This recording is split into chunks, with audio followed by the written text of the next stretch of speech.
तिरंगा आपला शान, तिरंगा आपला प्राण आणि तिरंगा आपला मान. या तिरंग्याविषयी स्वाभिमान असणारे व देशप्रेमाने भारावलेले इयत्ता 11वी सायन्सची विद्यार्थिनी कुमारी स्वालिहा पठाण हे ए हिंदुस्तान हमारा है, ए हिंदुस्तान हमारा है हे देशभक्तीपर गीत या ठिकाणी सादर करत आहे. चला तर मग या ठिकाणी तुझे स्वागत करूया.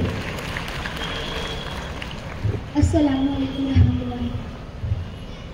बता क्या पूछता है मुल्क में किसका गुजारा है, मेरी नजरों में देखो मुल्क का दिलकश नजारा है, मेरी हाथों की रेखाओं में नक्शे हिंद सारा है, लहू के आखिरी कतरे ने हिंदुस्तान पुकारा है, मेरा दिल है मेरी जान है मेरी आंखों का तारा है, ये हिंदुस्तान हिंदुस्तान हिंदुस्तान हमारा है, ये हिंदुस्तान हिंदुस्तान हिंदुस्तान हमारा है.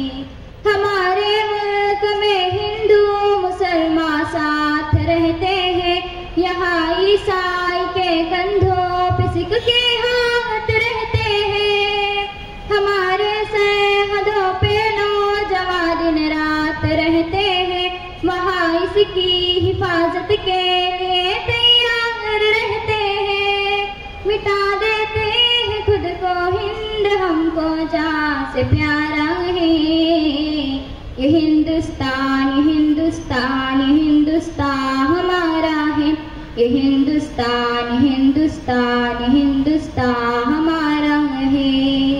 मेरा वादा है कि इस मुल्क से उल्फत रखूंगी मैं, खुद ही जिंदा अपने वीर की